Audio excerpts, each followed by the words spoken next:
Trump recently sat down with Sean Hannity to discuss the October 7th massacre and what he would do if he were president in this situation. Donald Trump has, in the past, stood with Israel, but watch what he says here. I say declining or failing. More about that. But let me stay focused for just a second, if I may, on the issue of we have war in Europe, we have war in the Middle East.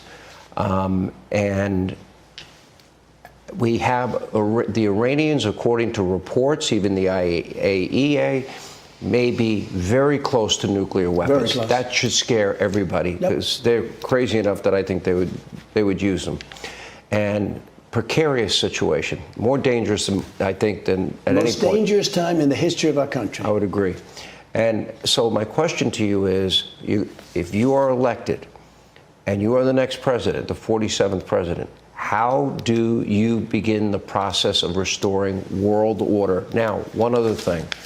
I never thought in my lifetime I would listen to a president of our country, a leader of the free world, literally tell a country that was attacked by radical Islamic terrorists that, oh, we'll support your defense, but we won't support you fighting back after the Iranians fired weapons into their country.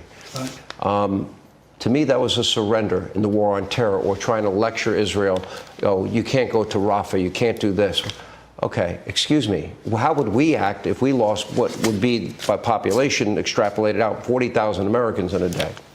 So, number one, they have to finish the job. Israel has to finish that job. They have to finish it quickly, strongly, and they have to get back to life again, because it's taken too long. They have to finish the job. You're saying go in, win, and finish. You got to win. Yeah, and I think that a lot of people try to paint this as him saying Israel has to stop. He didn't say that. He says you have to finish the job, meaning go into Rafah, and that's what they should have done. If they would have just done a fast, quick blitz instead of listening to Joe Biden, this whole thing would have been over. Got to win. The attack on October 7th, and it's getting more and more demeaned. They're demeaning it. I have people now telling me they don't think the attack ever happened. And take a look. You watch the news reports. I have the where 50 people minutes that are of video. protesting. Sure, I know you do, and so do I. But here's the thing. You watch these people on television, and then just like you have Holocaust deniers also. They say the Holocaust never took. It's the exact same people. They're saying it never happened. AOC +3. Israel was the most powerful lobby in the country 15 years ago. Today, between Tlaib and AOC and all of these people, what they're doing, Israel, they don't have the backing that they once had. You'll give it to them. Yeah, I'm good. But they don't have the backing. Even Schumer has become like a Palestinian. Chuck Schumer, Jewish, always strong for Israel. He's become like a Palestinian. He called for elections in the middle of a war. Yeah, it's a very bad thing. It's a very sad thing, and it's a very dangerous thing. But if you look, so many. They say it's not Shomer Yisrael. He's not a Shomer. He's not a guard of Israel. He's Shomer Yishmael, a guard of the Arabs and the Muslims and the radical Islamists.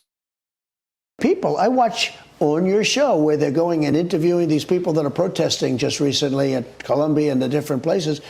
They say, we don't believe October 7th ever happened. And they may believe that, they may actually believe that.